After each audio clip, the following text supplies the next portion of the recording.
ATM card দিয়ে payment করবেন, কিন্তু এখন থেকে কোনো ধরনের পিন দেওয়ার প্রয়োজন হবে না। বিভিন্ন শপ কিংবা বিভিন্ন ক্ষেত্রে আপনি দোকানে যদি পেমেন্ট করতে থাকেন, সেটি হতে পারে ডেবিট কার্ড, ক্রেডিট কার্ড বা প্রিপেইড কার্ড। হ্যাঁ, এই কার্ডগুলোতে বাংলাদেশ ব্যাংক কিন্তু এমন একটা প্রযুক্তি চালু করার সুবিধা দিচ্ছে, এবং এই প্রযুক্তিটার সুবিধা কোন কোন কার্ডধারী পেয়ে থাকতেছেন এবং কবে থেকে এই কার্ডটি চালু হচ্ছে, এবং এক্ষেত্রে আসলে কি এটা ভালো হবে নাকি টাকাগুলো একদম সম্পূর্ণ জলে যাওয়ার সম্ভাবনা রয়েছে, তার A to Z ডিটেলস আজকের এই ভিডিওতে আমি আপনাদেরকে জানিয়ে দেওয়ার চেষ্টা করব। তাই অবশ্যই রিকোয়েস্ট করব ভিডিওতে লাইক করে এরকম ইন্টারেস্টিং আপডেট আমাদের কাছ থেকে পাওয়ার জন্য।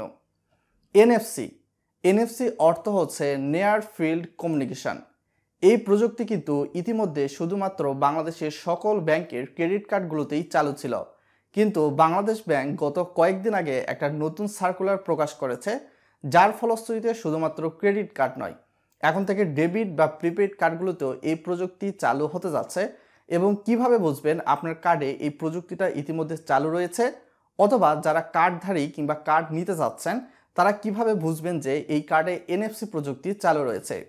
বাংলাদেশ ব্যাংকের একটা রিপোর্ট অনুসারে দেখা গিয়েছে যে বাংলাদেশে প্রায় 2,87,00,000 কিংবা 88,000-এর কাছাকাছি কার্ডধারী রয়েছে।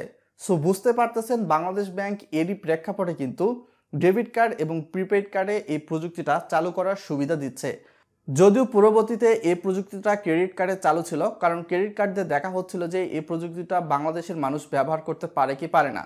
তো এক্ষেত্রে সাকসেসফুলি কিন্তু এই প্রযুক্তিটা বাংলাদেশে সফলভাবে চালু হয়ে গিয়েছে। তার ফলশ্রুতিতে কিন্তু এই প্রযুক্তিটা পরবর্তী ধরনের ডেবিট বা ক্রেডিট কার্ডগুলোতে আসতে যাচ্ছে বা প্রিপেড কার্ডগুলোতে আসতে যাচ্ছে।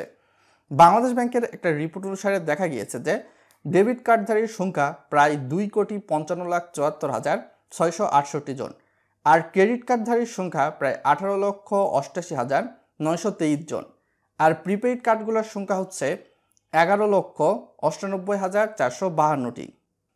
এই যে এনএফসি প্রযুক্তিটা রয়েছে, এই এনএফসি প্রযুক্তি যেই সকল কার্ডগুলোতে থাকবে, এই কার্ডগুলোতে কিন্তু আপনি সর্বোচ্চ 3,000 টাকা পর্যন্ত এই এনএফসি প্রযুক্তি ব্যবহার করে পেমেন্ট করতে পারবেন।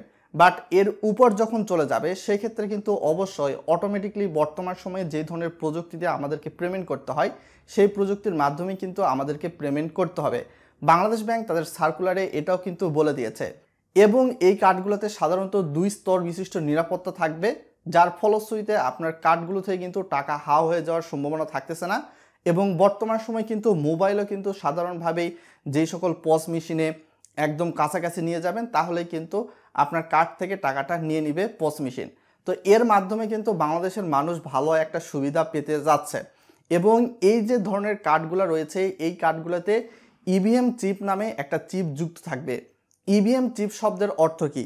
ইউরোপে মাস্টার কার্ড এবং ভিসার উদ্যোগে নির্মিত নিরাপত্তা বৈশিষ্ট্য একটা চিপ, যার ফলশ্রুতিতে আপনার টাকার যে সিকিউরিটি রয়েছে সেটাও কিন্তু একদম সিকিউর থাকতেছে, আপনাকে টাকা পয়সা নিয়ে ভাবতে হচ্ছে না।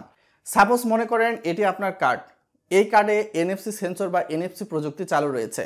এই কার্ডটা সাধারণত আপনি সেলস অফ ভিউ পয়েন্টে কিংবা শোরুম বা শপের যে পস মেশিন রয়েছে, পস মেশিনের সামান্য 2 থেকে 4 সেন্টিমিটার কাছে নিয়ে যাবেন। কাছে নিয়ে যাওয়ার সাথে সাথেই কিন্তু আপনার যে কার্ড রয়েছে এবং কার্ডে যে আপনার যে বিলটা রয়েছে, সেই বিলটা কিন্তু অটোমেটিকভাবেই তারা নিয়ে থাকবে। এখন চলে আসে এনএফসি সেন্সর কিংবা এনএফসি প্রযুক্তিযুক্ত কার্ড আমরা কিভাবে চিনব। আপনাদের সামনে স্ক্রিনে এই মুহূর্তে একটা ছবি দেখানো হচ্ছে। এই ছবিতে আপনারা দেখতে পাচ্ছেন ওয়াইফাইয়ের মতো একটা চিহ্ন রয়েছে। এই চিহ্নগুলো সাধারণত যেই কার্ডগুলোতে রয়েছে সেই কার্ডগুলোতেই কিন্তু এনএফসি প্রযুক্তি চালু থাকার কথা। এবং আমরা হয়তোবা দেখা যেতে পারে 5 থেকে 6 মাস পরবর্তী সময়ে ডেবিট কিংবা প্রিপেইড কার্ডগুলোতে বিভিন্ন বাংলাদেশের যতগুলো ব্যাংক রয়েছে, এই ব্যাংকগুলোর কার্ডেও হয়তোবা এই প্রযুক্তির সাপোর্ট দেখতে পাবো, যার ফলশ্রুতিতে হয়তোবা আমরা ভালো কিছু ফিচার্স উপভোগ করতে পারবো। সো এটাই ছিল A to Z ডিটেলস এই এনএফসি প্রযুক্তির কার্ড নিয়ে। আজকে পর্যন্তই, সকলে ভালো থাকবেন। আসসালামু আলাইকুম।